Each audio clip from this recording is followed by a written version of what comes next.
Bueno, pues buenas tardes, bienvenidas, bienvenidos a una nueva jornada del Festival Ellas Crean, que cumple ni más ni menos que 20 años. Estamos en el 20 aniversario de este festival que tiene a la creación de las mujeres como en el centro. Y desde hace 20 años seguimos reivindicando las mismas cosas, seguimos desafortunadamente con casi los mismos datos, se mueven algunos, en el sector audiovisual se mueve un poquito mejor, pero bueno, es un festival reivindicativo, pero viene de fiesta y es de celebración. Celebra la memoria y celebra el talento de las mujeres. Y es un espacio también de reflexión. Yo quiero agradecer al Museo Arqueológico Nacional y a su directora que está aquí con nosotros, a la subdirectora, porque nos acompañamos durante todos estos días intensos, porque ellas también celebran 10 años de la remodelación de este museo que nos enorgullece a todas y a todos.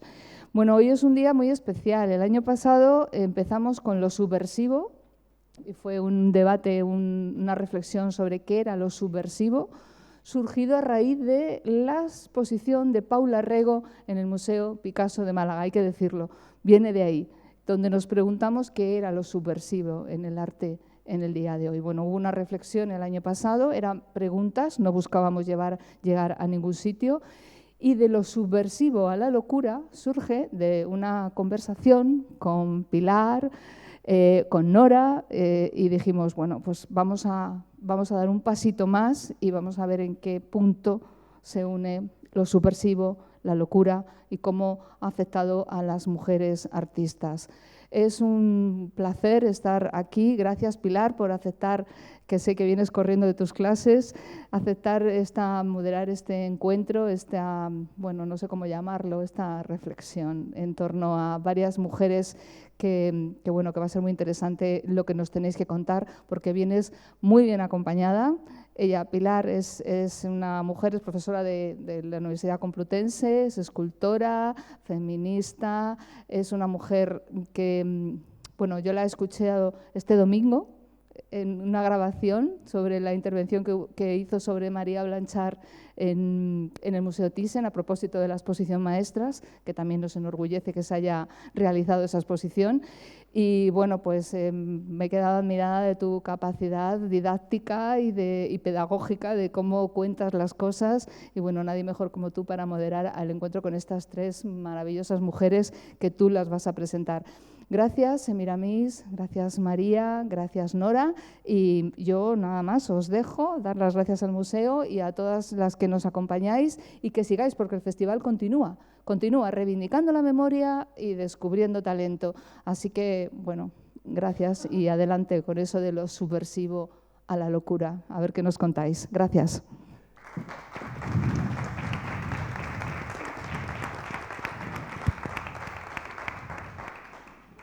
Bueno, muchas gracias, Concha. Muchas felicidades por tu cumple y por los 20 años de Ellas Crean. Muchas gracias por atreverte siempre, ¿no? Yo creo que has sido un motor de igualdad en la cultura súper importante.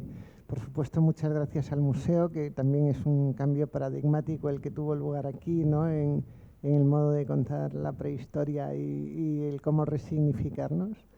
Y gracias a todas vosotras por venir. Yo no quiero comerme mucho el espacio porque la idea fue juntar especialistas, ¿no? en mujeres artistas, en mujeres y locura y en mujeres y subversión. Y como lo que sí que quería un poco plantear es por qué Dalí era un artista excéntrico y Ángeles Santoro, ella es su contemporánea, como en un manicomio hasta que nunca más volvió a pintar de su imaginación a confesión propia, ¿no? Era un poco el desafío y el contraste de lo que queríamos plantar aquí. ¿Qué sucede cuando nosotras subvertimos y qué sucede cuando ellos están locos? Y cómo se maneja desde el género el tema de lo subversivo a la locura, ¿no? Como punto de partida, yo reflexionaba cuando nos juntamos el cómo plantearlo, aquel momento en 1928 en que André Breton y Luis Aragón visitan la Saint-Pétrière y ponen como ejemplo de romantización de la locura en las mujeres a Louise Agustin Gleises, ¿no? Que era una niña que había vivido abusos y violencia desde los 10 años y al final había acabado en esta cosa que romantizaron como histeria, ¿no? Y que tanto se ha reproducido en el cine, en el arte y desde tantos lugares, y una imagen tan difícil de desmontar y desbloquear, que todavía a día de hoy pues el epítome de histérica tiene un clarísimo sesgo de género, ¿no? Entonces, pensando en cómo construirlo, porque es un tema que se puede intervenir desde montones de lugares, escogimos 4 mujeres paradigmáticas de lo que es arte y locura, desde el entorno de 1900 al siglo XX, final siglo XXI, ¿no? Entonces está María López, que es quien nos va a hablar de Camille Claudel, de los porqués de su internamiento, ¿no? Y su descalificación de alguna manera. María López Fernández es doctora cum laude en Historia del Arte por la Universidad Complutense, con la tesis La imagen de la mujer en la pintura española de fin de siglo, que está publicada por La Balsa de la Medusa y que tiene un par de capítulos para entender el tema de mujer y locura imprescindibles. Ha sido conservadora jefa de la Fundación Mapfre durante más de 10 años y bajo su responsabilidad ha estado la programación de las exposiciones y la coordinación internacional, siendo la primera directora del Museo Carmen Thyssen de Málaga y experta en los siglos XIX-XX en Sotheby's.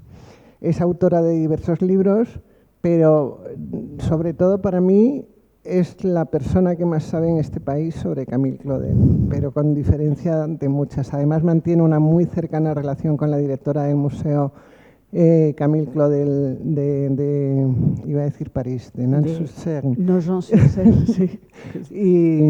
Y bueno, compartimos esta pasión común sobre la de horas que llevamos hablado y la de horas que llevaremos, porque es un tema absolutamente infinito. Ella también ha llevado a cabo muchas investigaciones y comisarios importantes sobre Sorolla, también la exposición Odaliscas de Ingresa Picasso en la Alhambra de Generalife, también exposiciones sobre Degas, etcétera. Quiero decir que aparte de especialista en Camille Claudel, es una gran comisaria y una gran experta en arte. Semiramis va a tratar el pack de Dora Maar y Leonora Carrington, que son también 2 ejemplos que los colocamos cronológicamente después de Camille Claudel. Semiramis González es licenciada en Historia del Arte por la Universidad de Oviedo y máster en Historia del Arte Contemporáneo y Cultura Visual en el Museo Reina Sofía por la Universidad Complutense. Es comisaria de visión y presencia de un ciclo de performance de artistas mujeres en el Thyssen. No sé si habéis acudido a alguna, pero si no, os sugiero que sigáis el ciclo porque es extraordinario. Las mujeres que trae a performatear es una maravilla. Ha comisariado la exposición Escenarios de Ficción del artista Ana Echeverría en el Museo Nacional Thyssen. También como comisaria su proyecto Arquitectura y Feminismo sin principio ni fin se ha expuesto en el Instituto Cervantes de Praga y Viena, así como en el Colegio de Arquitectura de Porto Alegre y Río de Janeiro, en el espacio Lucio da Costa en la Plaza de los Tres Poderes de Brasilia. Otros proyectos suyos son Contra la piel en Tenerife, Equivocada no es mi nombre, Arte contra la violencia machista en el Laboral de Arte de Gijón o El árbol de la rabia en el EAC de Castellón. Y Nora Levington, para terminar, hablará de Kate Millett, que además de artista, escultora, escritora, se atrevió a teorizar mucho sobre mujer y locura y ya es como si nos cerrara el ciclo. Nora es psicoanalista, doctora en Psicología por la Universidad Autónoma de Madrid con la tesis El superyo femenino, la moral en las mujeres, librito que os recomiendo encarecidamente porque cambia muchísimo el paradigma de los malestares. Iba a decir de salud mental, que es como se dice ahora de las mujeres. Su focalización en la construcción de la subjetividad femenina articula conceptos provenientes de la teoría psicoanalítica y la perspectiva crítica feminista, participando como docentes en diferentes foros e instituciones en España y en Argentina, tanto sobre el desarrollo de una reconceptualización del campo teórico y clínico, como incluyendo aportes sobre el análisis de textos y de autoras desde ese enfoque, como Simone de Beauvoir, Silvia Plath, Alejandra Pizarnik, Kate Millett, entre otras. Asimismo, es autora de capítulos de libros como Mujeres y Poder, un conflicto inevitable, Así que dejé mi nombre atrás, Acerca de una entre muchas, etc. Me podría extender con las tres, porque las tres, cada una de ellas construiría un seminario, pero el tiempo es finito y es tirano. De modo que en el mismo orden que os las he presentado van a ir interviniendo, y luego dejamos un pequeñito espacio de tiempo para que podamos hacer un diálogo con todas vosotras, porque aquí hay figuras extraordinarias que también tienen mucho que decir de arte y mujeres. Muchas gracias. María.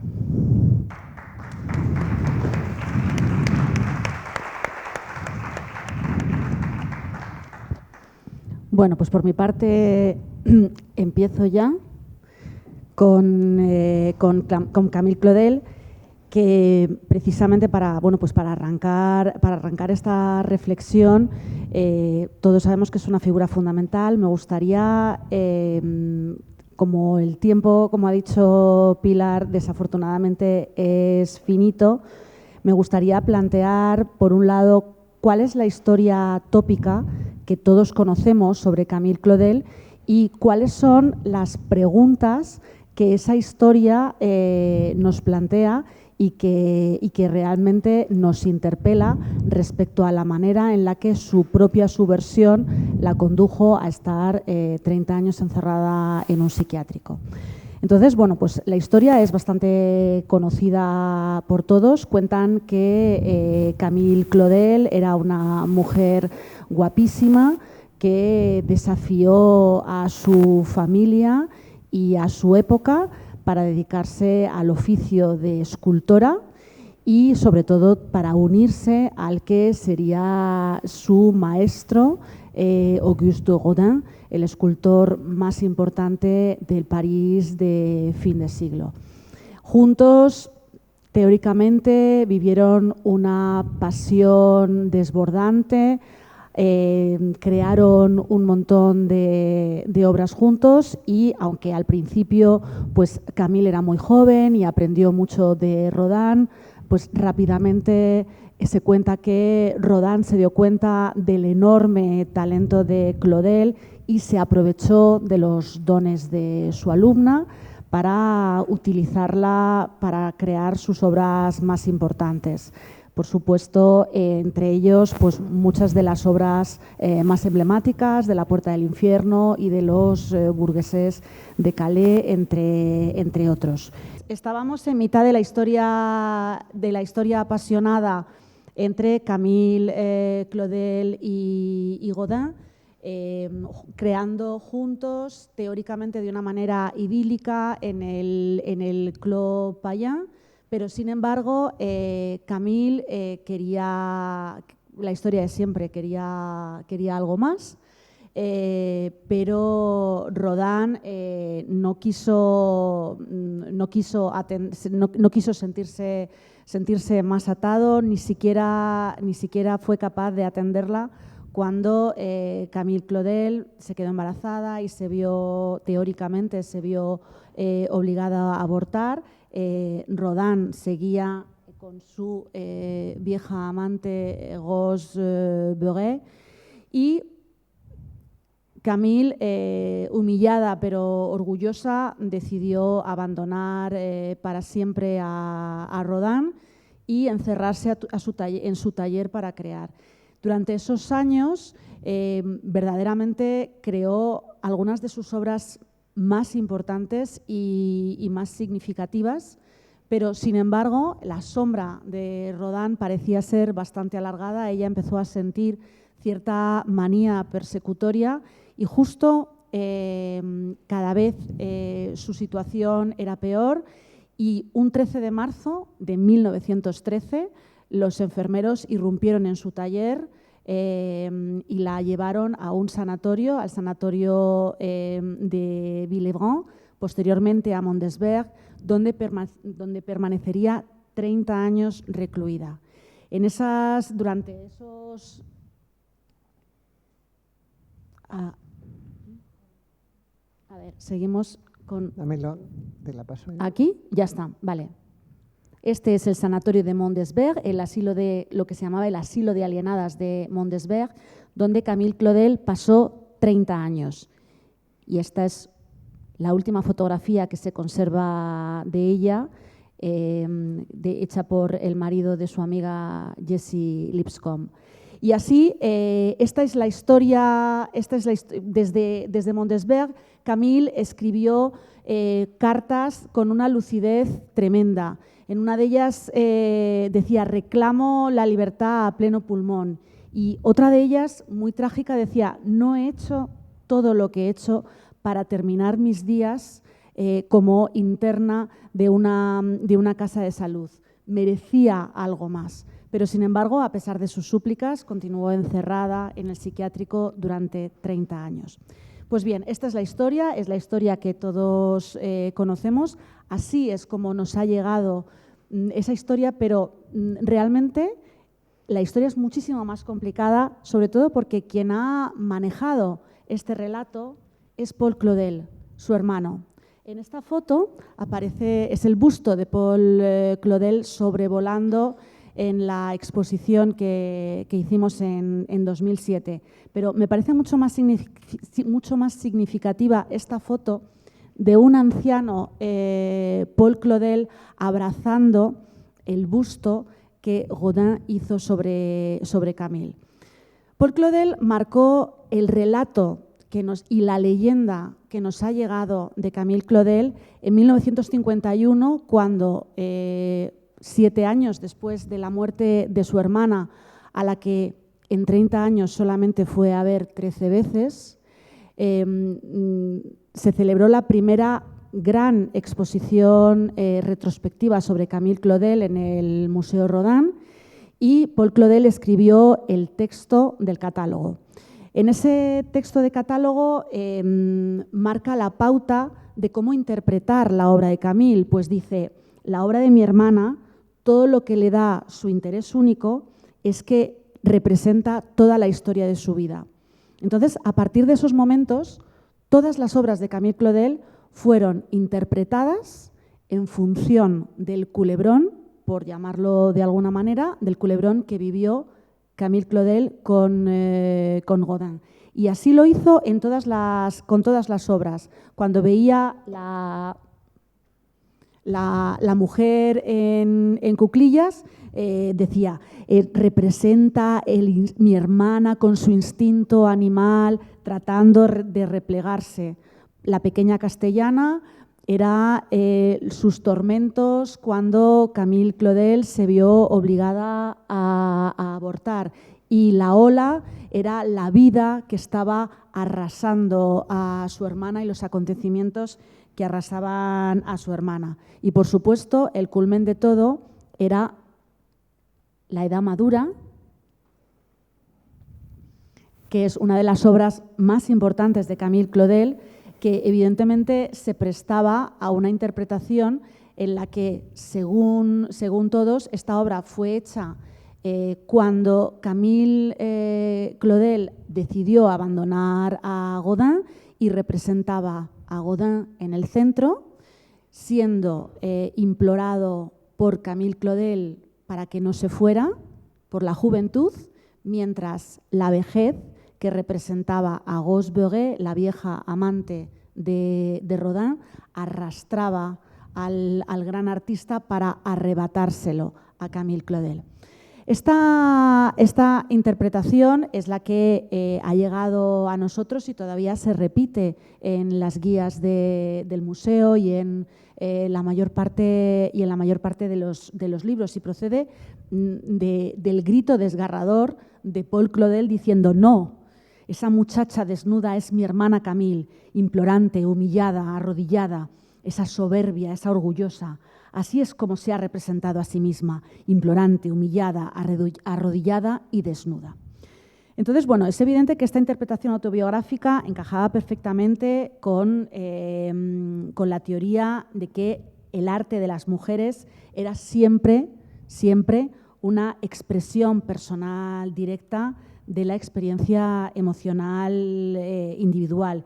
Y a través de eso, Camille entra siempre directamente en esa nómina de artistas malditos, de artistas geniales, cuyo genio la hace rayar en la locura. Pero, sin embargo, como decía Pilar en la introducción, los genios no se pasaron 30 años encerrados en un psiquiátrico. Debemos tener en cuenta que para interpretar a Camille Claudel debemos pensar que la época, aquí aparece, es una de las últimas obras de... Debemos tener en cuenta que la obra de Camille Claudel es realmente extraordinaria en su momento, pero en esos momentos fue mirada con otros ojos completamente distintos a los que se miraba la obra de Rodin. Por un lado, desde la edad madura a estas que vemos en la imagen, que es Sakuntala y Bertuno y Pomona, vemos que las obras de Camille Claudel suponían un desafío técnico increíble. Ese desafío técnico increíble necesitaba también de cierta fuerza física y todas las críticas, el primer elemento de la subversión de Camille Claudel es que durante toda su vida todas las críticas la consideraron una artista viril. Ese adjetivo viril era realmente era muy afilado, porque Camille Claudel en su momento era la protegida de Rodin, tenía una calidad artística indudable, las críticas de prensa la alababan, pero la alababan precisamente porque era una artista viril. Al ser viril, escapaba a los tópicos de la mayor parte de artistas mujeres que, según todos esos críticos, hacían un arte sentimentaloide. La primera muestra de virilidad era, por supuesto, ese desafío técnico. La propia Camille contaba hasta qué punto acababa extenuada cuando estaba esculpiendo Sakuntala. Me tengo que callar ya. Cuando estaba esculpiendo Sakuntala, terminaba agotada. Octave Mirbeau, que veía a una mujer de genio viril, decía: es de locos que una mujer pueda enfrentarse a este trabajo físico. Pero a esa subversión, a esa subversión por la virilidad y por el desafío técnico que mostraban sus esculturas, porque ella misma tallaba el mármol sin ayudantes y en la soledad del taller, debemos unir que ella jamás se adaptó a los códigos de la época en los que las artistas aparecían sexualizándose cerca de sus maestros, sino todo lo contrario. Ella siempre reclamó en toda su relación con Rodin una independencia artística. Ella siempre reclamó la originalidad de sus propias obras. Pero, sin embargo, este tipo de retratos en los que ella muestra cómo se escapó completamente a los cánones de la época, aquí aparece con sus compañeras de taller fumando, despreocupada. Tenemos que tener en cuenta que esta imagen de 1887 resultaba absolutamente subversiva y lo único que estaba mostrando era a una artista completamente masculinizada, que era una artista de genio, pero que, como Octave Mirbeau, uno de los grandes críticos de la época y muy amigo de Godin, la describía, era como una especie de flor doble, como un prodigio de la naturaleza, pero extraño, diferente. Por supuesto, Camille, cuando ella misma se tenía que definir, como hizo aquí en este álbum de confesiones de Jessie Lipscomb, que sería como una especie del cuestionario Proust. Ella, con toda la sorna y con toda… decía que realmente para ella… se me ha perdido la hoja.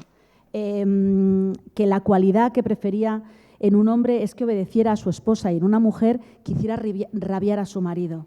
Y su idea de la miseria, como aparece aquí reflejado, era ser madre y tener muchos hijos. Realmente la manera en la que Camille Claudel subvirtió las costumbres de la época dieron la vuelta completamente a todo y la llevaron a ser completamente diferente de lo que ella, de lo que se esperaba. Dale en cualquier dirección, en teoría. Igual hacia adelante. Ya está. De lo que se esperaba de ella. En 1913, como decía, a partir la relación con Rodin duró 10 años, más o menos. A partir de esos momentos, Camille cortó completamente la relación con Rodin, pero sin embargo Rodin hizo todo lo posible, y esta parte es bastante significativa, por seguir presente en su vida. Por un lado, trataba de pagar sus facturas, trataba de pagar a los proveedores, trataba de hablar con los fundidores, con los críticos, trataba de organizarle exposiciones, de mandarle alumnos. Camille lo rechazaba absolutamente todo. Cuando llegó al psiquiátrico, Camille fue acusada de manía persecutoria. Ella estaba encerrada en su taller, trabajando, y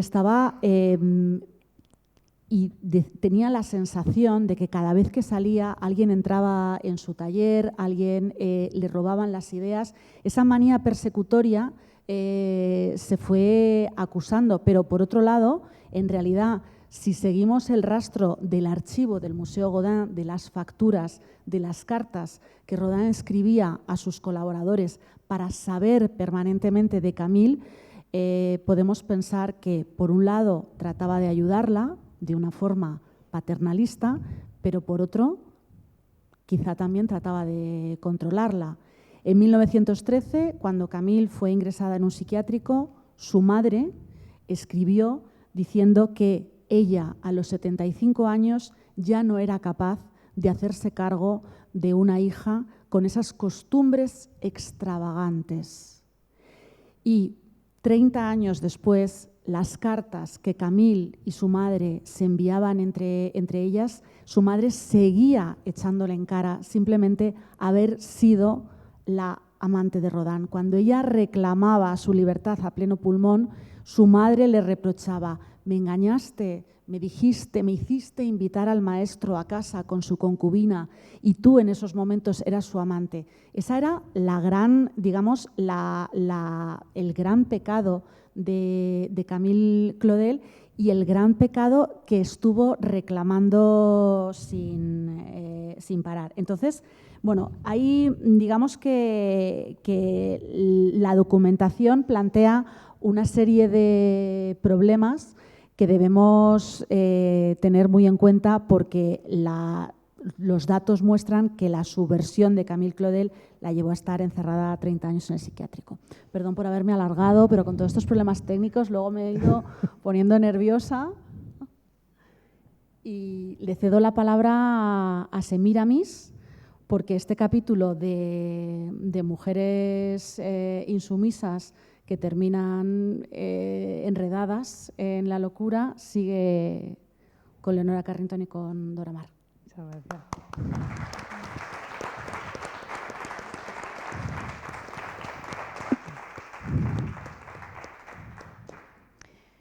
Bueno, buenas tardes. Muchas gracias por invitarme a estar en esta mesa aprendiendo y escuchando a mujeres tan poderosas, que eso yo creo que es algo también a reivindicar. Y yo voy a hablaros efectivamente de dos mujeres muy distintas, pero que representaron también la subversión y el haber roto con unos cánones de un momento histórico que, bueno, quizá no estaban preparados para ellas. Aquí no sé. A ver si… No. Al revés, el otro. Ahí. Bueno, vamos a hablar en primer lugar de Leonora Carrington, una de las principales artistas del surrealismo, de la que decían que tenía el surrealismo dentro. Y lo decían porque ya desde su infancia, en su casa familiar, tanto su madre como su niñera, de origen irlandés, le inculcaron los cuentos y leyendas de Irlanda que provocarían un interés de la pequeña Leonora pues, por todos esos duendes, por toda esa magia que de alguna manera ya habían hecho otros antes como el Bosco, ¿no? Ese surrealismo que se había prolongado a lo largo de la historia del arte y que en determinados lugares donde hay mitologías tiene especial relevancia. Leonora Carrington se marcha con 20 años a París después de haber estudiado pintura en Londres y se une al movimiento surrealista. Aquí en París conocerá al que será su pareja, Max Ernst, y con el que se marcha a vivir tan solo un año después al pueblo del sur de Francia, Saint-Martin d'Ardèche. Y apenas un año después de estar viviendo con Max Ernst, él es identificado como extranjero de un país hostil e internado en un campo de concentración. Esto provoca una de las primeras crisis emocionales principales en la vida de Leonora, una de las mayores crisis. Pensemos que es una mujer que está sola en un país desconocido y con el nazismo a las puertas, ¿no? Acabando de encerrar al que era su pareja en un campo de concentración. Con la ayuda de dos amigos, ella huye desde el sur de Francia y a través de España, viene aquí a Madrid, buscando sobre todo en ese momento todavía conseguir un visado para Max Ernst. En este trayecto, bueno, ella lo cuenta muy bien en uno de sus libros, pero también lo cuenta muy bien Elena Poniatowska en la biografía que le escribe.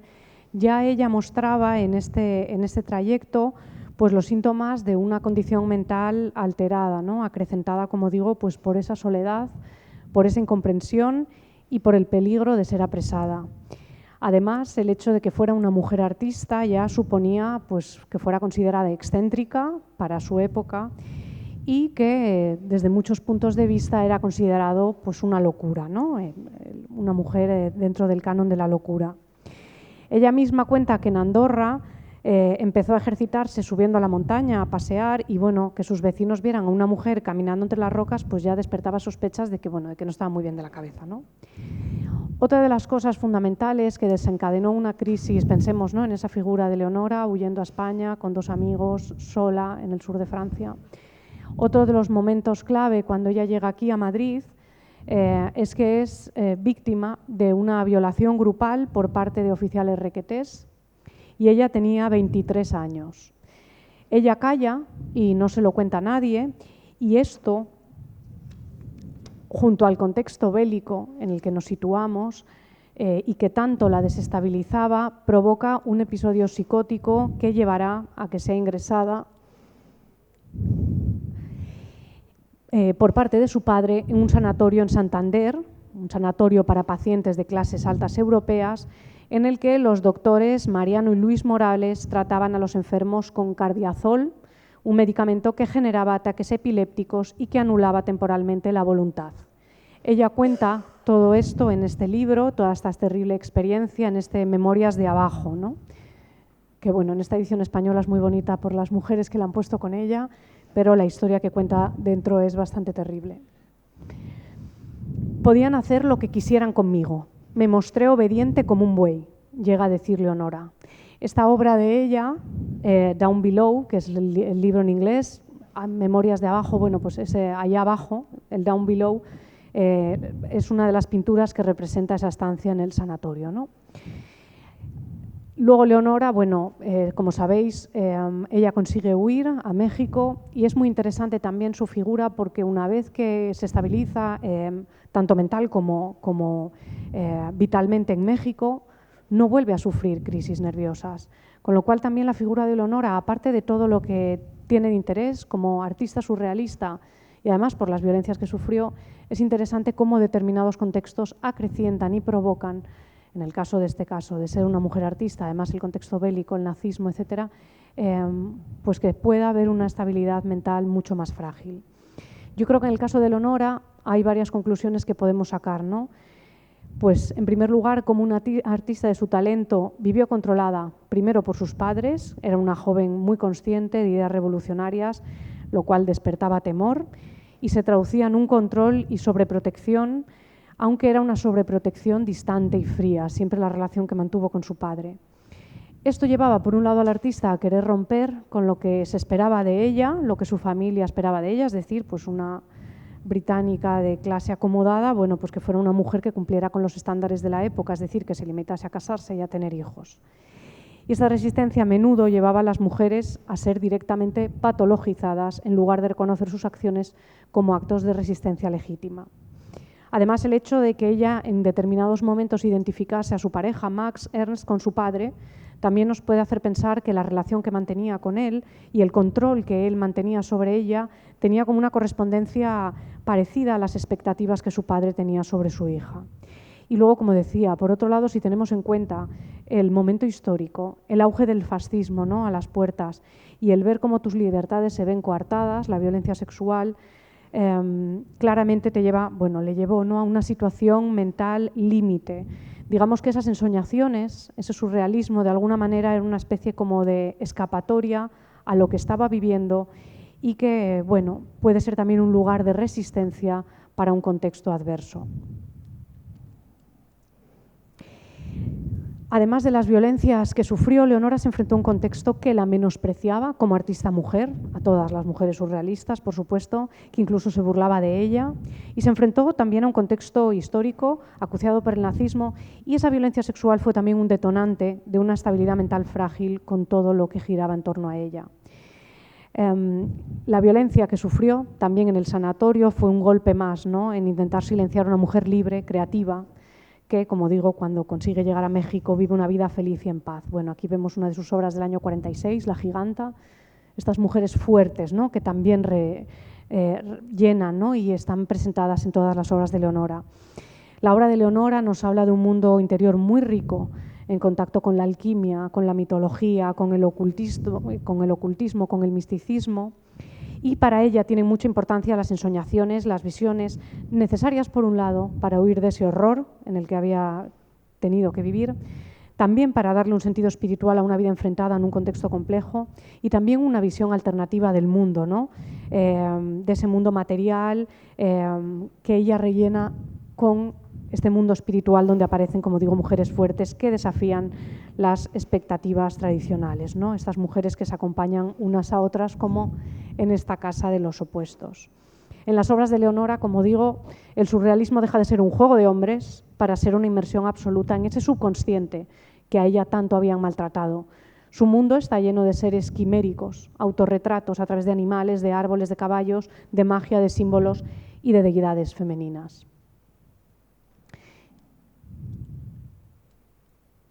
Y después de hacer esta pequeña introducción a la figura de Leonora, quiero entrar a hacer una pequeña semblanza de Dora Maar, que yo creo que quizá es más conocida en una etapa de su vida, menos conocida en su contexto vital completo, a diferencia de Leonora, ¿no? En el caso de Dora Maar, otra gran artista, fue internada por orden de su pareja, Pablo Picasso, tras pedirle ayuda. Dora Maar vivió una vida marcada por el abuso y la violencia desde una edad temprana. Creció en un ambiente de violencia en el ámbito familiar y fue abusada por su propio padre. Creció viendo una madre cansada, negada, maltratada y silenciada. Y esta experiencia temprana moldeó una percepción del mundo que la llevó a estar en constante vigilancia, observando y preparada para lo que pudiera pasar. Dora Maar estudia pintura. Como veíamos antes con Leonora, son mujeres muy formadas. En el caso de Dora, estudia pintura. Estudia en distintas escuelas y academias, entre ellas la Escuela de Artes Decorativas, la Academia de Passy, la Academia Julian, y la Academia Julian es una de las primeras en formar a mujeres en las artes en Francia. También estudia fotografía en la Escuela de Fotografía de la Villa de París junto a Henri Cartier-Bresson y se dedica profesionalmente a la fotografía montando su estudio, que además tiene bastante éxito comercial, es decir, ella se dedicaba a la fotografía. Sus fotografías eran elogiadas por los surrealistas, especialmente por André Breton, que dijo que llegó a crear las imágenes más interesantes que sentarían las bases del surrealismo, como este 29 Woodstock del año 36, que, bueno, como veis, es un claro ejemplo de fotografía surrealista, ¿no?, donde se mezclan elementos de distinto tamaño, ubicación y realidad. Es a partir de los años 30 cuando empieza a frecuentar al grupo surrealista y se afianza y esto es muy importante, su compromiso político antifascista, aunque nunca llegó a afiliarse a ningún partido político. Sin embargo, firmó activamente manifiestos intelectuales contra el fascismo y participó de manera muy activa en el movimiento antifascista. También posa para los surrealistas y comienza a exponer con ellos en Europa y en Estados Unidos. En este ambiente será en el que conoce al que será durante casi una década su pareja, Pablo Picasso, y él tenía 55 años y ella 29. Es importante también señalar que cuando se conocen, cuando Picasso comienza su relación con Dora Maar, él vivía con María Teresa Walter, que es la madre de su hija Maya, y seguía casado con Olga Jojlova, que era la madre de Pablo Picasso, ¿vale? Para que entendamos también esta concatenación de mujeres a las que Picasso, en fin, acumulaba a lo largo de su vida, ¿no? Picasso aprende de Dora Maar el discurso político, y esto es una cosa también muy importante, y la refiere en muchas de sus conversaciones precisamente por el conocimiento intelectual que ella tenía en la cuestión antifascista. Estaban juntos cuando él recibe el encargo del Gobierno de la República para hacer la obra para el Pabellón de la Exposición Universal de 1936. Ella ¿cómo se dice en inglés? Le encourage, ¿no? Le refuerza, ¿no? A que lo haga, ¿no? Le convence para dedicar la obra al reciente bombardeo de Guernica, y es ella quien documenta la realización de la pintura. Si tenemos estas imágenes de Guernica, es gracias a Dora Maar, muchas veces no reconocida en el Reina Sofía hasta hace muy poco, ¿no? El maltrato que recibió de pequeña se trasladó a la edad adulta, esta vez por parte de su pareja, Pablo Picasso, quien la golpeaba, la humillaba, la infantilizaba y la reducía al mero papel de musa, negando su valor como artista. A pesar de su resistencia, Dora Maar se encontraba atrapada en un ciclo de violencia del cual le resultaba difícil escapar. Esto nos puede resultar familiar hoy, ¿no? Cuando conocemos ya en el siglo XXI lo que es el ciclo de la violencia de género. Pablo Picasso la representaba a menudo, muchas obras, siempre como vulnerable, burlándose de su estado, como esta mujer que llora del año 37. Un evento, yo creo que particularmente impactante en la vida de Leonora, fue la muerte de su madre, que fue mientras hablaba con ella por teléfono, ¿no? Pablo Picasso no le dio permiso para visitar a su madre, para visitar el funeral de su madre, y ella tuvo que escaparse mientras él dormía para acudir al funeral de su madre porque no tenía el permiso de Pablo Picasso. Años antes de ser internada, Dora Maar ya vivía con la angustia de la paranoia de ser detenida. Veíamos como Leonora en ese contexto del nazismo en auge. Su apellido, de origen croata originalmente, pero que a menudo se confundía como un apellido judío, le provocaba que tenía miedo a que fuera detenida y llevada a un campo de concentración, ¿no? Fue internada en un sanatorio mental contra su voluntad por orden de Picasso y donde fue además víctima de malos tratos, de comportamientos crueles por parte de las enfermeras, además de ser sometida a tratamientos de electroshock. Esto, como podéis imaginar, contribuyó a su deterioro emocional y físico. Solamente el poeta Paul Éluard exigió explicaciones a Picasso e intentó ayudar a Dora Maar, sacándola de la clínica, y le puso en tratamiento con Jacques Lacan durante varias semanas, intentando recuperarla de la violencia sufrida. La pareja rompe en 1943, cuando Picasso la sustituye, por supuesto, por otra mujer más joven, Françoise Gillot. Tras salir del centro, se recluye en soledad, ya que la gente, las compañías con las que ella había frecuentado le dieron totalmente la espalda, muchos bajo la influencia de Picasso. Y aquí había, yo creo que sobre todo dos motivaciones. Bueno, por un lado, las órdenes del malagueño de abandonarla, y por otro yo creo que también la decisión de Dora Maar, ¿no? De alejarse de una órbita de círculos artísticos que la categorizaban de loca y que la maltrataban, ¿no? Y yo creo que también es importante contar que la transgresión de Dora Maar no vino solamente de la locura, sino de una profunda necesidad de liberarse de esa violencia y opresión que había sido sometida a lo largo de toda su vida. Su resistencia y su rebeldía fueron actos de valentía y determinación frente a un entorno que, como hemos visto, trataba de silenciarla y controlarla. Una sociedad de la época totalmente arraigada en normas patriarcales y temerosa de cualquier desafío a la autoridad masculina, que prefirió estigmatizarla y patologizarla, desviando así la atención de la verdadera naturaleza del maltrato que enfrentaba. Dora Maar murió con 90 años, a su funeral acudieron 5 personas y el periódico Le Monde cubrió el suceso solamente 10 días después. Bueno, tanto la vida de Leonora Carrington como la de Dora Maar yo creo que son ejemplos también de la brutalidad y de la violencia que las mujeres han tenido que experimentar a lo largo de la historia, cómo han tenido que luchar contra la negación de su propia valía y de su valor artístico como creadoras y la constante minimización de su talento, la infantilización, ¿no? Y el precio que pagaron fue el de ser olvidadas por la historia, condenadas y patologizadas, la misma historia que daba méritos y reconocimientos a los hombres que ejercían violencia contra ellas. Muchas gracias. 16 minutos, ¿Sí? Nora. Que se lo pasas tú, ¿no? Ah, vale. Genial. Agradezco muchísimo a Concha Hernández, al Festival Ellas Crean y a estas compañeras por el placer de poder compartir una mesa con personas que compartimos una reflexión común sobre este tema. De hecho, pensaba, mientras os escuchaba, que podríamos haber llamado a este encuentro restricciones sobre el formato de género, ¿no? Es decir, porque ha sido como ir hilvanando a través del relato de estas artistas la dura resistencia a los implacables imperativos tradicionalmente incluidos en el formato de género que encerraban mensajes y prácticas represivas, tiránicas, que las violentaban, intransigentes con cualquier forma de desvío a la norma y, por lo tanto, generadoras de intensos sentimientos de culpabilidad, de inseguridad, afectando a la valoración de sí mismas, hacia autoestima, donde toda queja o protesta las coloca en un lugar peligroso, o malas o locas, con sus infinitos matices. Me parece muy interesante y tal vez, ojalá podamos conversarlo un poco después, esta cuestión de que podemos describir cuáles son las condiciones de la realidad que pueden ser generadoras de patología, ¿no? La guerra, una infancia. Claro, ahora, además de esos datos, me parece muy interesante que podamos vincularlos con qué tipo de emociones son las que generan, por ejemplo, en relación a eso, a la culpa, al autorreproche, a la baja autoestima, a la desvalorización, esta sensación de ser eternamente deslegitimadas. ¿Y cuánto de esto tiene que ver después con un brote psicótico o con distintos tipos de descompensaciones?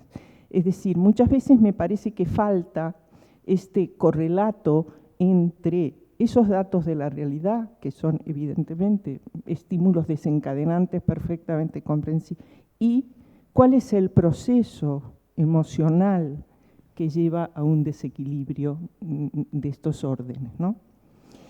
Bueno, en relación a este tema, uno de los libros que por lo menos a mí más me ha aportado, ha sido la mirada creo más esclarecedora de mi gran maestra, de Milce Díaz-Bleichmann, que en 1985 publicó un libro que se llama El feminismo espontáneo de la histeria, y en donde ella lo que plantea es cómo, con toda la parafernalia que se fue generando alrededor del tema de la histeria y de la sexualidad, lo que nunca terminó por reconocerse es que era una forma de resistencia, que las histéricas lo que hacían era apropiarse de aquello que los derechos y los modos de acción tipificados como masculinos.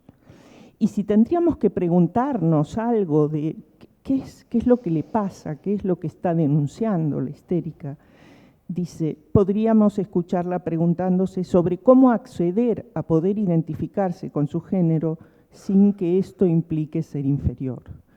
Este libro fue verdaderamente subversivo, hablando y inauguró dentro de todo el campo de los estudios de género en relación a la psicología, la salud mental, un espacio realmente importante. Es decir, la histérica no es a la diferencia de sexos a lo que reacciona, sino a la desigualdad. desvincularla de la sexualidad y poder significarla como una modalidad de respuesta a la imposición de ser el segundo sexo. Acá daría para meterse con Simone de Beauvoir, pero no nos da el tiempo. Bien. Entonces, dentro de la categoría de mujeres afectadas que padecieron su inadaptación, la desadaptación, la resistencia a una norma así de opresiva y restrictiva, a mí me ha interesado especialmente la vida de Kate Millett. Reconozco que es como si yo trajera aquí a alguien de mi familia para hablar de ella, porque me ha impactado muchísimo.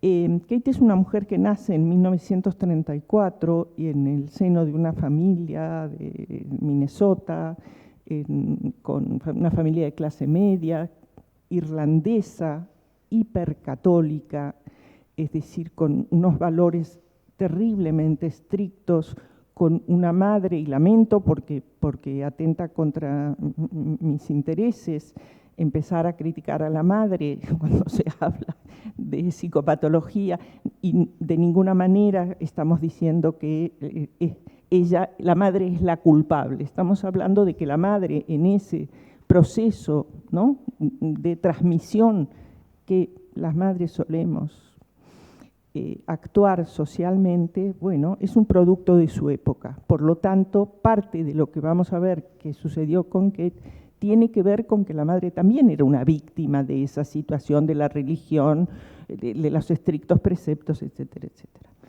Entonces, en una casa con dificultades económicas, mientras está el padre, todo está más o menos, bueno, regulado. El padre abandona a la familia, se va, y la madre se queda sola, trabaja muchísimo, en fin. Y que puede decirse que se caracterizó desde muy pequeña ya era subversiva avant la lettre, antes de saber qué era la subversión, porque fue alguien así como muy inquisitivo, muy reivindicativo, podríamos decir, desde su primera infancia. Y que en la adolescencia empieza ya a activar en distintos grupos, cada vez más, estamos hablando de en Estados Unidos, los 60, las manifestaciones antiguerra de Vietnam, o sea, un grado de politización en los colegios y en las universidades, mucha movilización política, que te empieza más incorporada a grupos de izquierda y se va cada vez más escorando hacia el lado de la búsqueda de compañeras con las cuales compartir sus problemáticas en torno al lugar de la mujer. Como todas sabéis, es autora de la tesis más leída en la historia, se supone, que es Política Sexual. Voy a leer solo 2 frases que definen toda esta obra, que es maravillosa, absolutamente insustituible. Dice, el sexo es una categoría social impregnada de política. Y otra en donde dice, el concepto del amor romántico es un instrumento de manipulación emocional que el macho explota libremente porque es el único fundamento que habilita a las mujeres para la práctica sexual. Esto dice en 1970, porque ahora en el 2024 nos parece, bueno. Dentro de este activismo, yo podría decir que nada de lo humano le fue ajeno como búsqueda de reivindicación. Participó ella en realidad lideró un juicio contra el Ayuntamiento de Nueva York, imaginémonos, porque en el barrio donde ella vivía en ese momento se empezaba lo que actualmente llamamos con tanta facilidad gentrificación. Entonces, de un barrio que era obrero y de gente que no tenía muchos recursos, pero ella inicia un juicio que duró 30 años y que terminaron pendiendo. Se fue a Irán cuando asumió el Ayatollah Khomeini para para reclamar por las mujeres iraníes. Estuvo detenida unos días y después la mandaron en un avión nuevamente.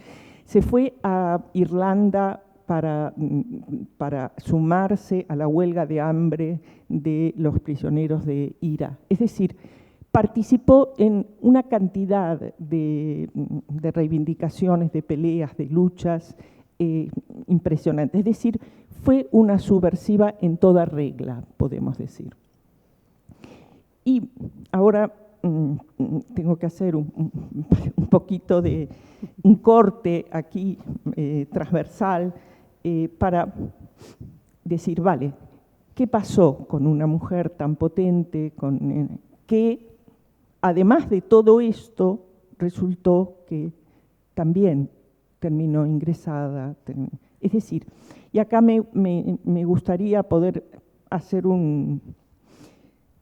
una puntualización sobre la diferencia entre los roles que asumimos, las identidades públicas que tenemos, los discursos que damos, la posibilidad de ser profesionalmente y el mundo interno, ¿sí? Kate Millett nos ha legado dos obras maravillosas, uno se llama Flying, en pleno bueno, y otra es Viaje al manicomio, donde ella cuenta, y lo cuenta a la manera en psicoanálisis diríamos de asociación libre, todo lo que le pasa y todo lo que siente, ¿sí? Y me parece que es importante poder hacer esta vinculación entre la figura pública que gana premios, publica libros, es conocida mundialmente, que se atreve a ir a Irán porque es Kate Millett, si no sabía que la podían matar, en fin. Y todas las revelaciones del sufrimiento interno que ella va contando. Porque es alguien que tiene una autocrítica feroz, justamente producto de, voy a hacer una leve interpretación, el resultado de esta historia familiar en donde esta madre tan potente que por una parte consigue que a pesar de que su marido la abandona, mantener a 3 hijas, que todas estudien, llegan a la universidad, que tengan una vida así muy plena, pero al mismo tiempo ella era portadora, la propia madre, de un temperamento hipercontrolador, absolutamente dictatorial, que en todo caso mi hipótesis es que termina siendo eso lo que Kate internaliza, es decir, la voz interna que tiene Kate cuando se autocritica, cuando se autorreprocha, se critica de esa manera, tiene una connotación que me parece que es muy análoga a estos mensajes de la madre. Voy a leer un par de ellos y tienen que ver especialmente además con el tema de la sexualidad. Insisto, estamos hablando de una mujer que nació en 1934. Dice la madre, cuenta Kate, todavía oigo su voz al teléfono. Katie, ¿qué quiere decir bisexual? Ella contesta, bueno, creo que significa amar a los hombres y a las mujeres, mamá. ¡Qué horror!, dice la madre. ¿Qué hay de malo en ello, mamá? Fue la primera vez que me enfrenté, que le dije, ¿qué hay de malo? Ella tenía 16 años. Y me contestó, es sucio, asqueroso, desagradable. La frase termina con, yo la escuché. ¿Sí? Es decir, que es una manera de transmitirnos, que eso entró en algún lugar, tuvo un registro. Voy a una más.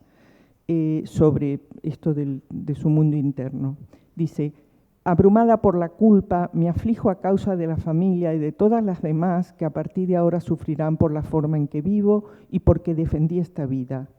Qué confabulación de vanidad y odio de mí misma me ha conducido al punto donde ya no puedo seguir trabajando o viviendo sin el oxígeno de la aceptación.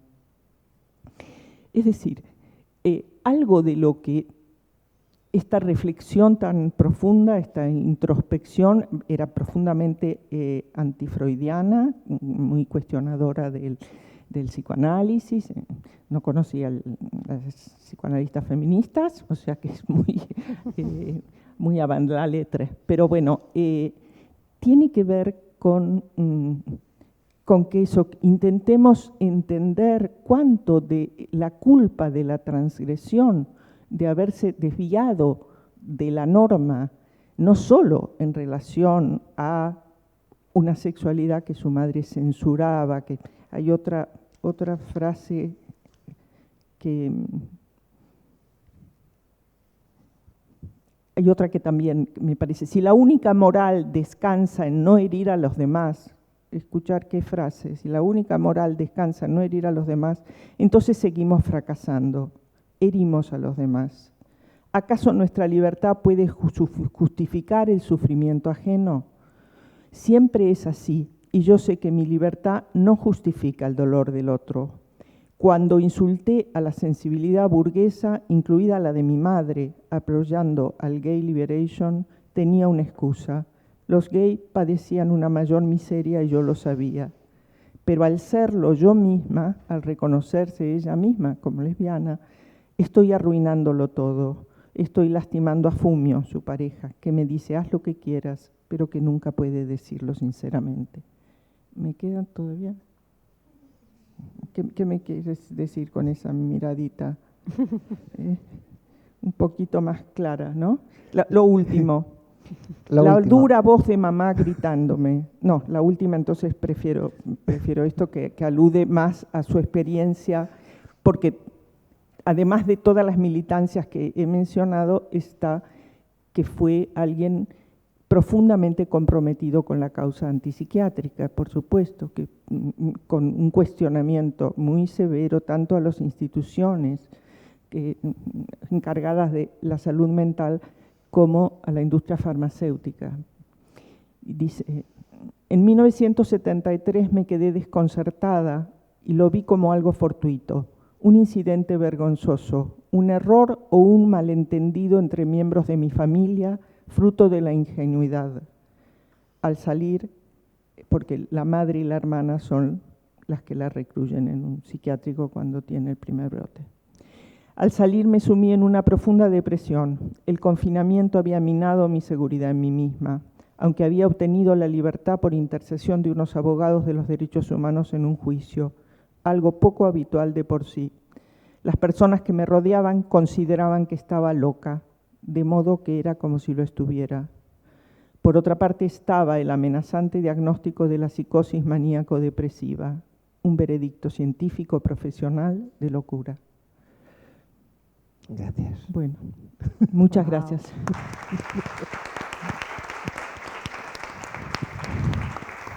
Es que esto da para unas jornadas de una semana. Ya lo sé.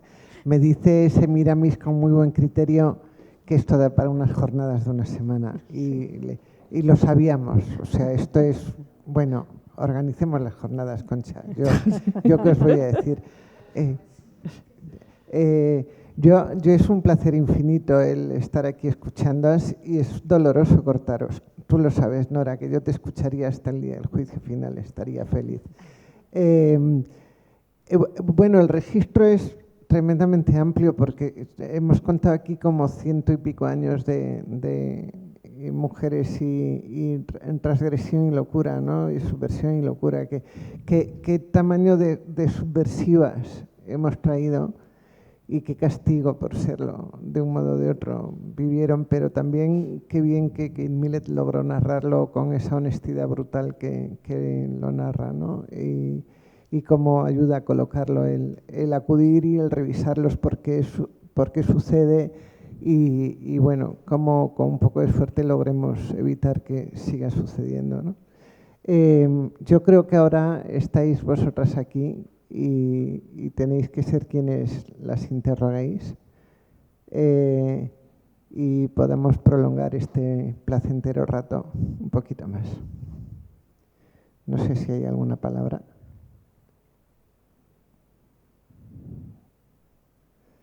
Bien, voy yo. Vale. Nora, el tema de la madre de Kate Millett impresiona, pero el tema de la ausencia del padre, igual que la pelea de Leonora con su padre, que es muy bestia, y la persecución, o la figura del hermano de Camille y la pelea con la madre, o sea, cómo ese aprendizaje que adquirimos de los afectos nos coloca luego también, independientemente de lo que suceda, ¿no? Por una parte. Luego, por otra parte, el hecho de la ciudadanía, el que en Francia las mujeres no tuvieran el voto hasta el año 45, generaba esa falta de posibilidad de estar en lo público, ¿no? A pesar de lo cual estuvieron, que tanto Leonora como Dora Maar y Camille fueron muy valientes en eso, pero estaban fuera de su lugar, y cómo eso también las penaliza en un caso o en otro, ¿no? Hacer así un turnito, si os parece. O en el caso de Camille, yo me acuerdo también que ella tenía una casa de campo en un estado republicano. Entonces, cuando estaba en la casa, en el estado republicano, no se la podían llevar contra su voluntad. Una casa de artistas, una casa eso sí, donde de vienen mujeres que caminan desnudas por las... Esta cosa de la property, ¿no? Que es como sagrado. Sí, exacto. Que es muy curioso de hasta dónde... Por eso digo, una subversiva al pie de la letra en todo. Yo quiero aclarar sobre lo de la madre, porque por eso también lo dije. Suelo acompañar con un comentario sobre que la literatura psicoanalítica recoge, no sé si son, ya me he olvidado, 85, 120 o 230. A los fines de lo que estamos hablando es más o menos lo mismo. Patologías a los que se atribuyen, cuya etiología tiene que ver con la madre. Entonces la madre castrante, la madre fálica, la madre ausente, la madre evitativa, la madre sobreprotectora, papá. En ese estudio, que es como del año 70, la única valoración que se hace respecto de los padres es ausente. Entonces eso, hay 128 aspectos por los cuales y el padre es ausente. Entonces, creo que esto, que por una parte efectivamente es necesario señalarlo, también ayuda a entender por qué en los relatos de tantísimas mujeres las madres aparecen en sus historias infantiles, porque estaban, porque las regañaban, porque ponían límites, porque las mimaban, porque las... En fin, porque eran, ¿no? Eran quienes se ocupaban de ellas, eran figuras significativas. Y los padres, en muchísimos casos, si no eran ausentes, llegaban tarde a cenar, ¿sí? Espera, tu caso. Ay. En alguna ocasión a Camille se la llevan el primer ingreso en el psiquiátrico ocurre 4 días después de la muerte del padre, porque el padre está ausente, la familia se traslada a París y está la madre es también descrita como una madre que generaba mal ambiente en casa, excesivamente autoritaria, que siempre estaban montando todos follón por su culpa, pero sin embargo el padre, era un padre ausente, pero un ser de luz. Exactamente, pero un ser de luz que se esperaba a que él se fuera para hacer las cosas. Entonces, cuando él se va es cuando su hermano Paul puede coger la batuta y, siguiendo las órdenes de la madre y de la hermana, y todos hacer eso. Antes tampoco, son padres ausentes, pero a la vez su ausencia les hace estar tremendamente presentes. Por supuesto. En el caso de Leonora, yo creo que también es significativo la figura de la nani, que ella, viniendo de una clase muy acomodada, el padre sí que tiene una de hecho él no la visita en Santander, manda a la nani, que es la que la ha criado en realidad, la familia está y no está. Pero es muy curioso porque cuando luego ella tiene a sus hijos, a uno de sus hijos le pone el nombre de su padre, con lo cual es una relación ambivalente con el padre, ¿no? Pero muy fría, de no te abandono, no te dejo, y la figura de la nani cumple un rol que ni siquiera también cumple la madre. En determinadas clases sociales es la nani la que en el fondo hace más de madre. Sí.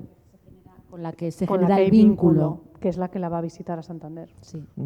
Pero la madre de Leonora nunca la abandona, le va a estar dando ayuda económica Sí, ¿no? toda la vida. Y el padre, Hay otra relación. claro, sí, y la va a visitar a México. Sí, Y la sí. madre es como el puente entre ella y su padre, que es el que Esto es. tenía en realidad las empresas familiares. Pero eso es curioso, porque pese a que luego nunca mantiene relación con él, nace su hijo y entonces al hijo lo llama como su padre. O sea, es, Sí, sí. sí, sí, una relación compleja. Ah, Ujú. Ha sido muy interesante, María, de lo que has planteado, cómo se construye el relato, ¿no? Cómo es el hermano en ese primer catálogo. Y esto también sucede con Marie Blanchard, por ejemplo, sucede con otras artistas, ¿no? Esa primera exposición recogida por alguien de la familia, porque a las mujeres nos recoge quien nos recoge, cuando nos recogen, porque otras veces acabamos en el contenedor, ¿no? Pero como ese primer relato ya genera el relato y luego es dificilísimo construir un relato diferente. Pero como yo veía la ola y pensaba en esa carta que tiene con Florence, donde están contando cómo se han paseado por la playa, ¿no? Y veo la ola y digo, se bañaron en pelotas juntas. Lo que pienso son 3 amigas que se bañaron desnudas en la playa y es ese momento de goce. Para nada, jamás haría ese relato que hace su hermano, ¿no? Pero absolutamente, y además encima también con las cotillas es, o sea, realmente es la solidaridad que se genera entre las mujeres, o la mujer junto a la chimenea, es esa propia reflexión femenina. Pero al final, como la poesía de Paul Claudel, él mismo la define como una poesía que le sale muy de su interioridad. Entonces, automáticamente decide interpretar toda la obra de su hermana como una justificación de la locura de su hermana. O sea, mi hermana estaba loca, estaba desde el primer momento y lo estaba mostrando todos estos signos en su obra, cuando además precisamente la ola o las cotillas es el momento en el que ya Camille Claudel había dejado a Rodin y en esos momentos estaba en un momento de creación efervescente y muy importante. Nada tenía que ver. Y de una individualidad extraordinaria, porque realmente hace algo que no se había hecho antes en escultura. Nunca nadie había hecho eso. Y ella de repente lo narra, ¿no? Y ella reclama todo el rato su propia originalidad y su propia individualidad, porque lo que ella en sus cartas en el psiquiátrico, que las utilizan como muestra de su patología, cuando ella no hacía más que decir, es que la banda de Rodin viene y me roba, es que la banda de Rodin viene y me copia, y yo soy una artista original, es que en realidad como los talleres de escultura del siglo XIX eran, o sea, esa creación se hacía casi entre todos, ella reclama un paso más de la escultura contemporánea donde la creación es mucho más solitaria. Y esa parte también me parece muy interesante, que ella está reclamando su propia individualidad, su propia originalidad, su trabajo constante y de tú a tú con la piedra. Y esto es algo que en Dora Maar se intuye, pero nunca se termina de ver. O sea, la figura de Picasso es tan sumamente grande y se ha magnificado tanto porque le han hecho más grande de lo que era verdaderamente, que toda esa intelectualidad que tenía Dora Maar, que es la que amuebla el Guernica, es que hasta le alquila el estudio. O sea, es que lo puso, le faltó pintarlo a ella, ¿no? Pero lo puso todo ahí. Pero es que lo han borrado Y yo creo que también estaba pensando, ahora que decíais eso, en general las interpretaciones que a lo largo de la historia, desde la historia del arte, se ha hecho de las obras de las mujeres, ¿no? Siempre se han hecho una lectura biográfica cuando desde las obras de los hombres no. O sea, Caravaggio podía ser un asesino y podía ser, pero su obra no tiene que ver con su experiencia vital. Sin embargo, la de Artemisia Gentileschi sí, porque fue una mujer violada, claro, y entonces automáticamente toda esa las violencia interpretaciones viene de... Que luego yo también tengo a veces duda de, puede que hubieran algunas de las obras, por ejemplo en el caso de Leonora, una relación con su experiencia, cosa que yo creo que también es positiva, porque es como contar salirse del, bueno, de lo personal es político, es decir, salirse del marco de la objetividad neutral y fría del hombre artista para reivindicar, bueno, la experiencia vivida como parte de la creación, pero que esa interpretación solo se ha hecho muchas veces desde las propias historiadoras, con lo cual yo creo que hay también una, solo a las obras de las mujeres. Sin embargo, toda la obra de Picasso es autobiográfica y toda la obra de Goya es autobiográfica. Es que no, la objetividad en ciencia no existe. Esto, Nora, argumentalo tú porque te lo voy a copiar. Dilo tú, que yo lo aprendí de ti. El cómo la ciencia tiene que ser tan objetiva que las emociones siempre se quedan fuera y la ciencia no está exenta de emociones. Cuestionado ya la idea de que todas las epistemologías feministas y todo, sabemos que no, que en realidad tienen que ver con que la verdad que se está revelando es la que le conviene o lo que propone el grupo que está investigando eso, el laboratorio que está pagándose, el grupo de intelectuales que está sosteniendo esa idea, es decir, que no existe la neutralidad, ¿no? Yo que en el doctorado hice algo con una de las asignaturas, las dictaba Fernando Sabater, que en ese momento era otra cosa, tengo que reconocer. Él decía, no podemos ser más que subjetivos, porque no somos objetos, no somos objetivos. Yo quería poner un poquito acá en circulación un tema que me parece muy necesario en relación a esto, porque además sin meternos en ningún charco peligroso, pero sí ver que aquí hay algo que invita a pensar sobre este objeto transicional, se diría en psicoanálisis, con un lugar entre la patologización y la politización, ¿no? Es decir, porque efectivamente cuando utilizamos lo personal es político, hoy, aquí, con lo que estamos hablando, es que de esas condiciones de la realidad, de lo que las rodeaba a estas mujeres, terminaron siendo generadoras de patología. Insisto, no es así, no es como un virus, que es el proceso interno que cada una hace de la vivencia de, ¿no? Ahora está tan actual esta cuestión de que después de la pandemia, ¿no? Las consultas psiquiátricas están así porque todo el mundo está afectado de alguna manera. Imaginémonos las guerras, las situaciones de las que está. Lo de Leonora Carrington es brutal, ¿no? Realmente. Y lo de Camille Claudel, en fin. Pero entonces eso, a ver si podemos conversar un poquito acerca de este tándem, patología política. Sí.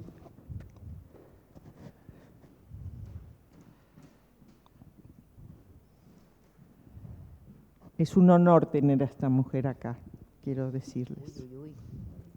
No, es un momento dando un voto de confianza o de defensa sobre eso que se ha venido llamando y acuñando incluso en los hospitales y en algunas consultas privadas o públicas respecto a las madres patógenas, que han estado un poco sobrevolando la intervención de algunas de vosotras y que realmente a mí me parece que, bueno, son un resultado del patriarcado. Son las representantes más fieles del patriarcado, sobre todo cuando se han quedado solas, cuando no han tenido medios, cuando han tenido hijas subversivas, entre comillas, porque eran lo que les dictaba la sociedad a gritos y no podían hacer otra cosa, o no sabían hacer otra cosa, no se podían permitir otra cosa.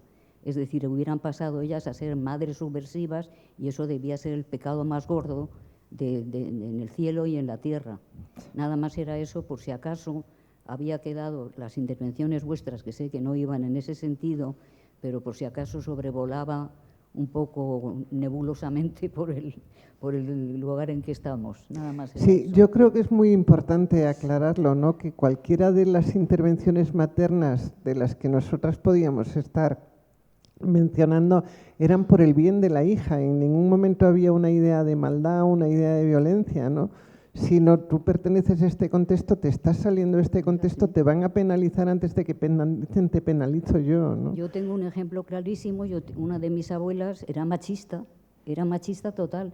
Tuvo 8 hijos y cuando era un chico decía, un varón, con un orgullo tremendo. Nacían niñas y decía, otra meona. Era así. Ya. Y ellas eran unas buenas madres, unas madres... Que no deja de ser otra violencia estructural. Es el ¿no? patriarcado, que ha ido minando todos los canales de posibles subversiones creativas, igualitarias y bueno, normales.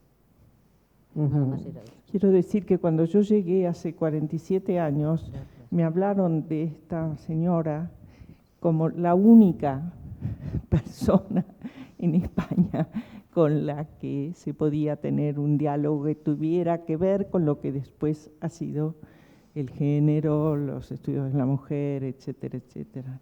Ella ya estaba en Madrid y supo acoger también con mucha generosidad a todas estas ideas. Qué bien. Di el nombre. Concha. Carmen Sáez. Bueno, eso es. Gracias, Belén.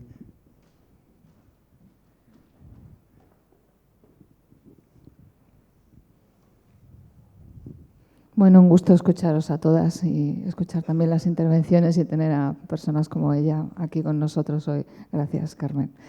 Yo quería, cuando he visto una foto de Camille Claudel con otras dos, fumando, otras dos mujeres, de pronto me he preguntado si había correspondencia, si existe, cómo eran si había amigas que podían sentir, que podían lo mismo que ellas, si hay alguno, como conocemos la correspondencia entre Carmen Laforet y Elena Fortún, conocemos ahora muchas correspondencias de mujeres que aisladas se comunicaban entre ellas y había una manera de apoyarse en esas soledades. Entonces, si vosotros creéis que todavía hay que explorar, hay que encontrar a esas mujeres, porque a mí esa fotografía de pronto las ves distendidas, fumando, entonces bueno, conocemos a Camille Claudel, pero las otras dos.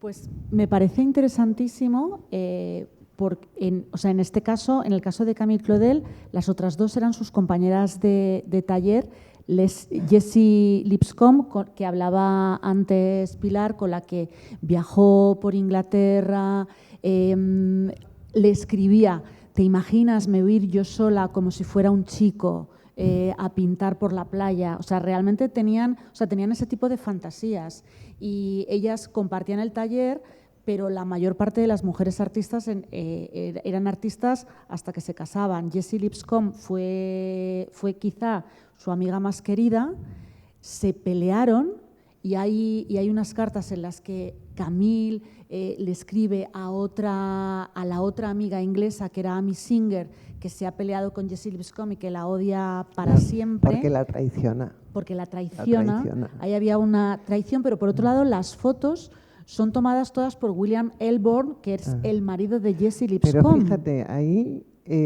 Perdón, ¿qué quiere decir que la traiciona? Le levanta... Camille está ganándose la vida cuando se independiza de Rodin dando clases y Louis Lipscomb le levanta el alumnado, se lo lleva y lo hace sucio porque Camille se lo escribe, se lo chismorrea a Florence. El que autorizaba las visitas a Monteverres es Paul Claudel. La única visita que autoriza, es por eso que yo llegué a la certeza, por eso y por el interdicto sobre sus restos, de que su hermano la odiaba. Y su hermano era malo, definitivamente, no era un accidente, no era... En el caso de Paul Claudel era odio de hermano, odio visceral. Sí, además... Porque la única visita que autoriza es la de Louis Lipscomb cuando él sabía que no la podía ni ver. Pero porque, Paul Claudel era el hermano pequeño y realmente parece ser que Camille Claudel era una hermana bastante autoritaria. Y entonces, digamos que hay como cierto cierto ánimo de venganza contra la hermana Mandona. Y un narcisismo. Bueno, y un narcisismo loco, y luego, aparte de todo, pues ella también está escrito en varias cartas de Paul Claudel que su hermana Camille está expiando el pecado de haber abortado y que por eso está encerrada, porque está expiando ese pecado. Es decir, él es un hermano vengador, y además su ultracatolicismo le hace ser como el vengador por designio divino. La venganza le lleva hasta poner un interdicto sobre los restos mortales de Camille Claudel. Hasta que Paul Claudel muere, la familia había pedido permiso, no se lo daban por el interdicto. Cuando por fin Paul muere y van a por los restos, ya están en una fosa común y ya nunca se pueden localizar los restos de Camille Claudel. Pero poner un interdicto sobre los restos mortales ya es odiar, ya es algo como definitivo, ¿no? Sí, bueno, y luego, por supuesto, buena parte de las peleas que tienen las obras las tenían completamente arrinconadas. Cuando Paul Claudel muere, era un hombre extraordinariamente rico, porque se había enriquecido mucho también con sus labores diplomáticas, y las casas se reparten. Nadie se ocupa de las obras de Camille Claudel, y entonces las familias luego se dan cuenta de las obras que había dentro de las casas, porque estaban completamente abandonadas y arrinconadas. Y yo, volviendo a la pregunta, yo sí que estoy pensando en los grupos de mujeres que yo creo que son importantes. Y en el surrealismo, yo creo que precisamente para Dora Maar es un consuelo mucho más que para Leonora Carrington. Sí. Pero en el momento en el que está en París, la relación que tenía Dora Maar con Jacqueline, la mujer de Breton, realmente era muy estrecha. Claro, es que yo creo que ahí sí que, bueno, es un capítulo pendiente, ¿no? Entender, o en el caso de Leonora, por qué ella huye a México y de repente no hay más recaídas, ¿no? Aparte porque, bueno, el contexto histórico era otro, efectivamente. Yo creo que también hay hombres buenos y eso yo creo que también ayuda. Pero su relación con Remedios Varo es fundamental, Claro, ¿no? Exactamente. Y con Katy Horna, las tres, ¿no? Katy Horna, Remedios, ese trío. Toda la colonia es Roma, el apoyo y claro, el soporte que es se una daba. red Y eso yo entre creo las que tres. sí que es una... Bueno, es la sororidad, y yo creo que es la sororidad traída a muchos campos, pero Sin duda. al del cuidado mental también. Pero es verdad que es como el principio. Esa foto de Camille con sus dos amigas a mí me encanta porque es muy poco frecuente. Porque, como dice María, se casaron, pues eso, con Degas, con tal. Todas buscaron un compañero artista y fueron artistas dentro del espacio masculino. Y, sin embargo, ellas habían hecho eso que no era muy normal. No era, sí es verdad que habían las divinas de la Guilgoch, no había... Pero ya es un poquito después de Camille. En eso fue una pionera excepcional. Y en algo las tres también, no era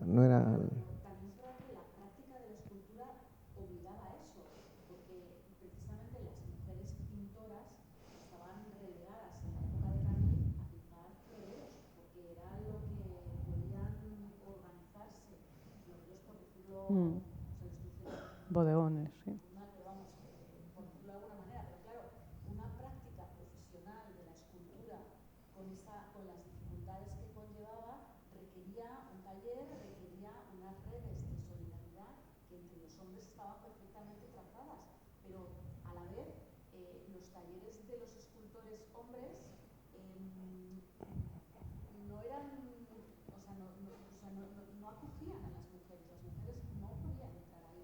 a no ser que entraras de modelo, Claro. en pelotas y...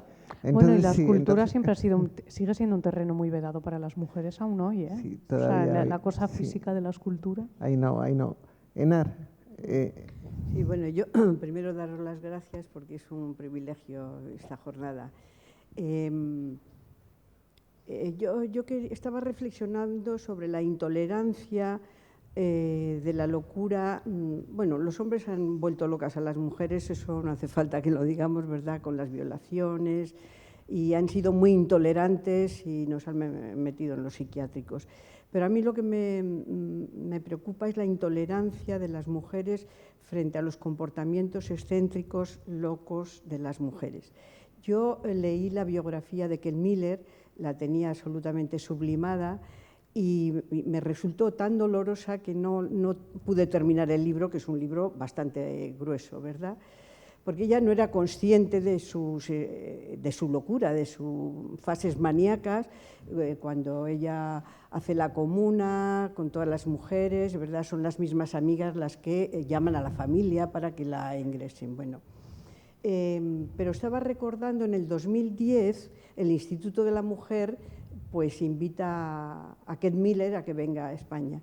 Yo, que la tenía súper idealizada, pues le dije a una amiga que no es feminista, bueno, vamos a ir a una jornada, en fin, yo le digo cómo era Kate Miller. Bueno, Kate Miller ya estaba muy mayor, si alguna estuvisteis en la jornada, pues fue muy duro, porque, bueno, pues ella habló de sus gatitos, de sus tomates de su jardín, y yo realmente pues lo pasé bastante mal, porque claro, yo llevaba a mi amiga para convencerla de que se tenía que hacer feminista, y entonces, claro, el mito se me vino abajo, ¿no?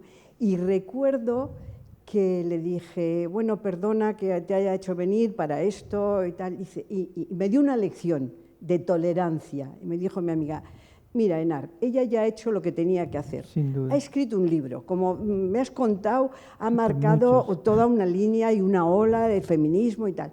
Ahora tiene derecho a hablar de sus gatitos y del tomate que planta en su jardín. Y me estaba acordando ahora y estaba reflexionando sobre esta idea que mi amiga me dio una lección de tolerancia, ¿verdad? Sin duda. De cómo tolerar, ¿verdad?, los comportamientos a veces difíciles que tenemos las feministas cuando estamos en los espacios y nos tenemos que poner de acuerdo, y con los mimbres que tenemos cada una y las pedradas, ¿verdad?, seguir trabajando por el feminismo. Y a veces es realmente dificilísimo, ¿verdad? Entonces tendríamos que reflexionar sobre cómo tolerarnos las unas a las otras. Yo lo dejo ahí porque... Sin duda. Yo quiero agregar una cosa que me parece lucidísima tu reflexión. Enar y yo hemos compartido muchas reflexiones, muchos años en un grupo sobre feminismo y salud. A ver, que es algo, un apunte que hace ella, que creo que es importantísimo, porque ella dice, solo me denunciaron y digamos, solo me persiguieron, no lo dice así, me gustaría, no tengo la frase, porque solo la ingresan en el momento de los 2 periodos hipomaníacos. Es decir, cuando estoy deprimida y no molesto y estoy calladita y tranquila y no perturbo a nadie, parece que en ese momento no estoy loquita. Estoy loquita cuando estoy así reclamando y en ese estado de atención amplificada, en fin, con todas las características que puede tener el periodo hipomaníaco. Dice, pero solo ahí es cuando me llevaron al psiquiátrico. Y me parece que tiene mucho que ver con esto, es decir, hasta para sus propias amigas, atenderla, cuidarla cuando está deprimidita y solo hay que llevarle el tecito, es una cosa, pero aguantarla así en ese estado de verborrea o de la manifestación sintomática que tuviera, ya es otra cosa.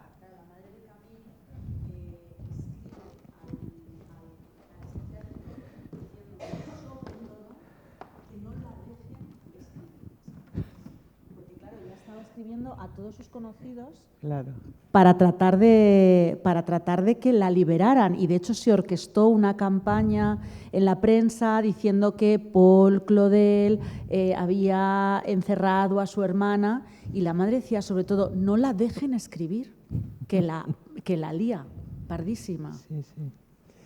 Luego, volviendo a Kate Millett, y a esta cosa de la dureza de las mujeres unas con otras, yo le estoy dando muchas vueltas a este tema últimamente con la gente muy joven, porque Y luego tiene que ver con Leonora Carrington, que de pequeña la llamaban prim, de primor, ¿no? Porque hacía todo muy primoroso, entonces era prim. Y es esta exigencia que tenemos las mujeres de hacerlo todo bien. O sea, a ellos se les exige la eficacia, a nosotras se nos exige la perfección, ¿no? Y esto es como un patrón de género, pero claro, la perfección es enemiga de la eficacia.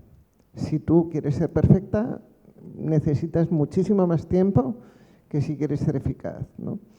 Y en algo a Kate Millett se le exigía en aquella ocasión la perfección, era un mito, ¿no? Y trajeron un mito.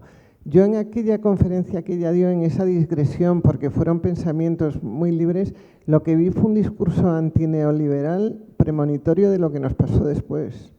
Ella hablaba de esta cosa de los únicos seres libres en Estados Unidos son de la orilla derecha del Hudson. Y ella estaba contando cómo desde Reagan se le habían ido comiendo el espacio de las ideas, como nos está sucediendo ahora, ¿no? Como se resignificó la libertad.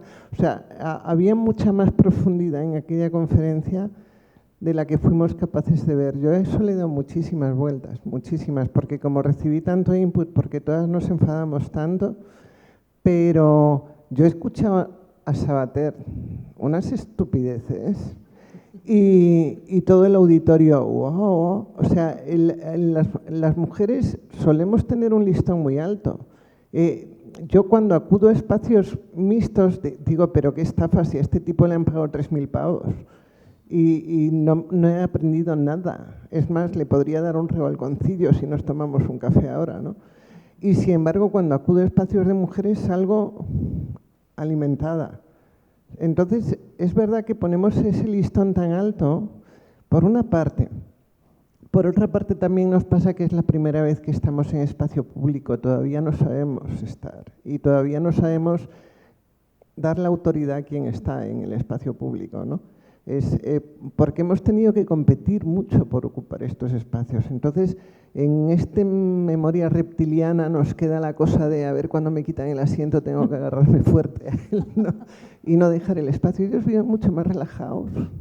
Entonces tenemos como que copiar un poco esa cosa de ¿por qué tengo que ser tan perfecta? Puedo ceder aquí, aflojar un poco, ¿no? Pero eso habría que escribir más sobre esto que sucedió con Kate Millett en aquel entonces. Me da cierta perecilla, pero habría que... Porque yo creo que hubo un discurso ahí contra el neoliberalismo que de verdad es que muchas veces la recuerdo, porque hay que hablar más de los tomates. Hablamos poco de los tomates. Perdón, Pilar, ¿puedes volver a la de atrás? Sí. Porque ahí está una frase que ella dice en Madrid.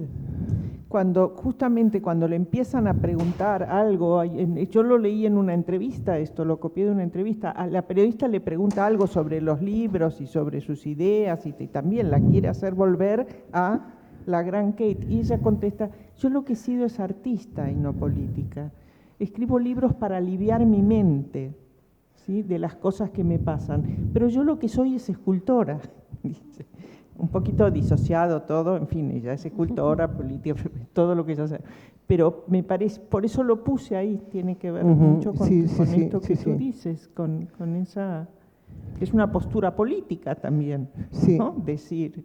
Pero además de una coherencia extraordinaria, claro. Porque tú la lees en A pleno vuelo, la lees en Viaje al manicomio, la lees en Política sexual y es de una honestidad fuera de serie.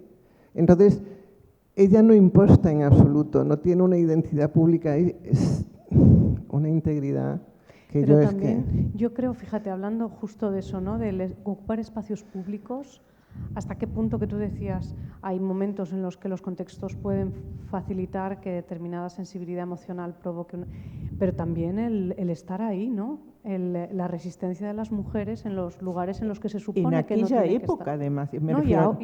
Incluso ahora, ¿no? Me da la sensación que la resistencia también es muy agotadora. Sin duda, psicológicamente, sin duda, ¿no?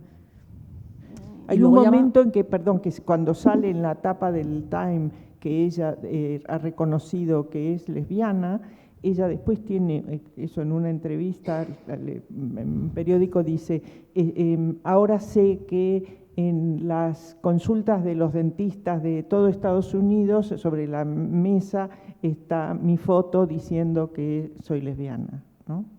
En el contexto de todo esto que decimos, era como lo último que ella le podía hacer a su familia, entre comillas, digamos, con la sensación de traición a esos valores ultracatólicos tan religiosos, etc.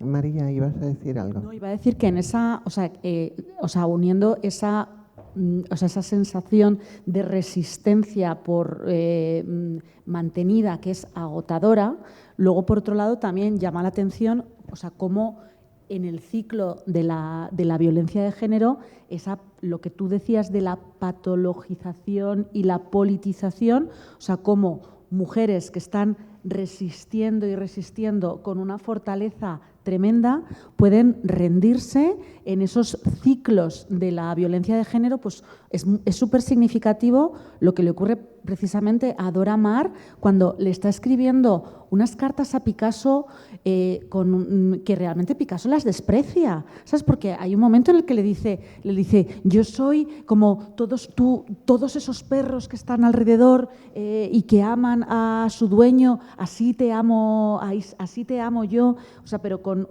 dice unas frases que realmente son muy humillantes para ella, cuando Picasso se enfada porque ella no hace no sé qué performance y ella dice, era toda una broma, ¿cómo voy a enfadarme?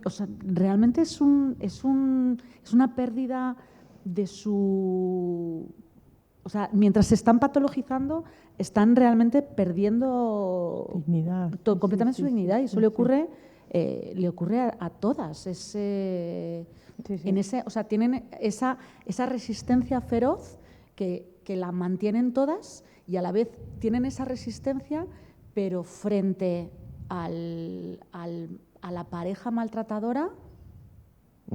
La sabiduría de Leonora, y yo creo que la excepción te veo, es que Leonora se va de todo eso. Sobrevive. O sea, Leonora en Nueva York cuando llega a Nueva York está en el top, es la que expone en la exposición esta que organiza Peggy Guggenheim. Sí. En la foto están ellas dos, Peggy Guggenheim y ella, no hay más mujeres, todo lo demás son señoros.